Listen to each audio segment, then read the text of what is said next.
Juara, benar sekali mereka punya kemampuan bermain untuk timnas Belanda.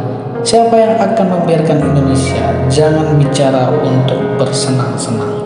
Timnas Indonesia tak berkutik saat menjamu timnas Jepang. Begitu 90 menit laga tuntas, Samurai Biru menang telak 4-0 atas Garuda. Pada pertandingan grup C putaran ketiga kualifikasi Piala Dunia 2026 zona Asia di Stadion GBK, Jumat 15 November 2024 malam waktu Indonesia Barat. Jepang dominan dengan 67% possession ball dan membuat 12 attempt. 7 diantaranya tepat sasaran dan 4 berbuah gol. Rincian gol bunuh diri dari Justin Hubner dan Takumi Minamo di babak pertama, lalu ada Hidemasa Morita dan Yakunara Sugarawa di babak kedua. Indonesia cukup 3 attempt saja on target dari total 8. Kekalahan kedua dari 5 laga ini membuat Indonesia terpuruk di posisi buncit klasmen grup C dengan raihan 3 poin. Jepang kukuh di puncak grup dengan 13 poin. Indonesia lebih banyak menguasai bola di 10 menit awal. Bahkan mereka punya peluang emas pada menit ke-9 lewat Ragnar Oratmangiun. Indonesia melakukan serangan balik dan bola umpan daerah diberikan kepada Ragnar yang berada di sisi kanan. Dia berhasil lepas dari Koi Itakura dan melakukan solo run hingga kotak penalti. Namun sepekannya dari jarak bisa dihalau oleh kiper Jepang Gion Suzuki. Pada menit ke-14 Kevin Dix menusuk dari sisi kanan dan begitu memasuki kotak penalti, dia mengirim crossing ke tiang jauh. Ada Rafael Struijk yang coba menggapainya tapi gagal.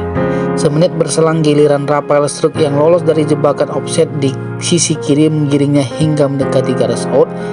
Bola diangkat ke tiang jauh namun tidak ada yang menggapainya. Martin Paes hampir melakukan blunder pada menit ke-17 saat setelah mengantisipasi bola, tapi Jay Edes dengan cepat mengamankannya. Peluang emas pertama Jepang dibuat Daichi Kamada pada menit ke-23. Bola sepakannya membentur bek Indonesia dan hampir mengecoh Paes sebelum diamankan olehnya. Semenit berselang giliran Ritsu Doan yang coba mengancam gawang Indonesia. Dia mendapat ruang tembak dari kotak penalti dan bola yang masih melayang langsung disepak kencang. Bola menukik tapi bisa ditangkap Paes. Jepang jadi yang pertama mendapat kartu kuning itu setelah Keora menyikut Kevin Dix pada duel sisi kiri lapangan pada menit ke-28. Jepang membuka keunggulan menit ke-35. Serangan Jepang di sisi kiri sebelah berhasil membelah pertahanan Indonesia. Umpan backheel diterima Daichi Kamada dan berhasil mengecoh Ides sebelum ngoper ke depan gawang. Bola yang marah ke Koki Kugawa dipotong Justin Hubner tapi malah bergulir ke gawang sendiri. Jepang cuma butuh 4 menit untuk menggandakan keunggulan jadi 2-0. Lagi-lagi serangan dari sisi kiri mengawali gol Jepang ketika Mitoma memberikan umpan tarik dan Takumi Minamo yang muncul dari belakang dengan mudah menyepak bola ke pojok gawang Paes. Indonesia kehilangan Kevin Dix yang mengalami cedera pada menit ke-41 dan harus diganti Sonny Wolf. Indonesia punya kans masa di injury time saat Yakub Sari melakukan tusukan dari sisi kanan. Begitu masuki kotak penalti, Yakub coba menyepak dari tiang dekat tapi bola bisa dihalau oleh bek Jepang. Jepang melakukan pergantian pemain pertamanya. Daizen Maeda masuk menggantikan Minoma awal babak kedua. Jepang mencetak gol ketiganya dilewat Hidemasa Morita pada menit ke-48 diawali oleh kesalahan Paes yang coba memberikan umpan ke rekannya tapi malah jatuh ke kaki Morita.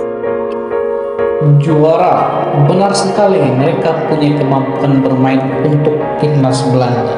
Siapa yang akan membiarkan Indonesia? Jangan bicara untuk bersenang-senang.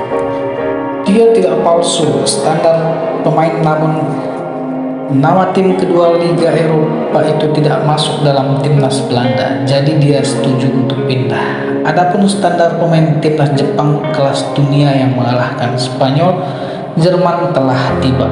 Masing-masing bermain di papan atas Liga Eropa, termasuk Liverpool, Arsenal, Brighton, Southampton, Crystal Palace, Luton Town, Blackburn, Wolverhampton, Celtic, Monaco, Parma, Pickford, Suicide dan Bayern Munich. Kami perlu membawa lebih banyak nilai bagus ke dalam tim. Saya mendukung Anda. Saya harus bisa lolos ke putaran Euro berikutnya. Thailand, kami punya peluang menjadi mirip dengan Jepang. Saya suka seperti ini. Bagaimana saya suka membual. Kami fokus pada kualifikasi Piala Dunia. Bagaimanapun saya berharap untuk memenangkan setiap pertandingan seperti kali ini. Jepang mempunyai ritme tembak menembak yang sulit diprediksi. Ada permainan lambat dan cepat, menekan lini depan, menarik untuk dikaji cara bermainnya.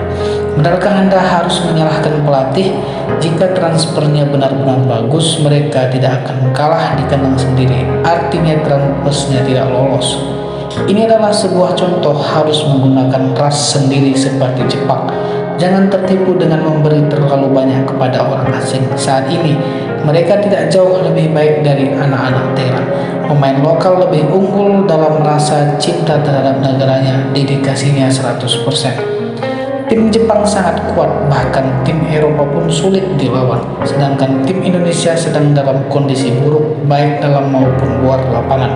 Terutama para fans Well yang menunjukkan perilaku sangat agresif. Liga Thailand memiliki banyak pemain asing. Setiap pertandingannya tak heran jika timnas Thailand kekurangan striker. Bagaimana bisa rakyat Kamboja tidak sabar membantu Indonesia? Sebab kedua kehidupan tersebut mempunyai DNA nenek moyang yang sama. Tidak ada harapan untuk maju jika Anda kembali. Anda tidak akan bahagia situasi Indonesia saat ini. Masyarakat Indonesia sangat bangga dengan tim ini. Lihatlah itu sebagai contoh pemain yang datang untuk bermain tim nasional yang bukan negara aslinya. Jika Anda bermain-main dengan kekuatan uang, segala macam masalah akan muncul. Seperti Niko kami. Uang adalah bagian yang penting, tapi jika Anda datang ke sini semuanya terlihat bagus. Akan ada hari di mana pesta berakhir. Chin pamit Indo, lebih baik pulang. Lihatlah gol ketiga Jepang, tenang dan fokus. Jika striker Thailand yang menembak memblok, dia akan melewati mistar gawang. Setuju dengan kota luar negeri mau nonton game lebih cepat dan seru. Sudah berbayar untuk menonton. Saya ingin nonton permainan yang menyenangkan. Saksikan Jepang memainkan bola dengan cepat. Presisi tinggi kita masih jauh. Langit setelah hujan selalu cerah, namun tidak dengan Indonesia tadi malam. Hujan reda, Indonesia langsung dibantai. Kali ini nggak mudah. Sudah aku bilang, pecinta sepak bola Indonesia terlalu sombong. Padahal mereka baru pertama kali lolos ke babak ketiga dan belum pernah mengalahkan tim luar Asia. Wajar jika masyarakat ASEAN tidak menyukainya. Tidak heran temanmu membencimu. Jepang dekat dengan bola sepak bola Thailand. Izinkan saya mengatakan lagi. Saya muak dengan supporter sepak bola Indonesia, jadi saya tidak mendukung mereka. Membual mendapat perisai. Saya ingin cara Jepang. Penggemar sepak bola Thailand memiliki kesabaran yang rendah dan kecanduan untuk menang. Membangunnya membutuhkan waktu. Itu tidak bisa diciptakan dalam semalam.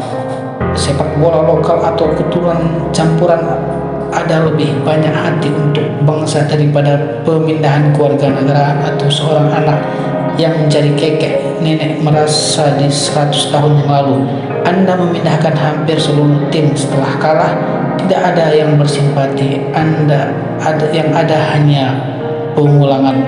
Pedoman membangun tim serupa, namun semangat juang mereka sangat berbeda. Darah patriotik berbeda dengan langit dan bumi.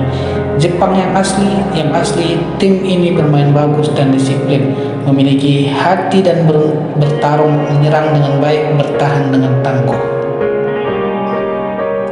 Asnawi duduk sambil tersenyum bahagia. Orang asing Indonesia kelas Z.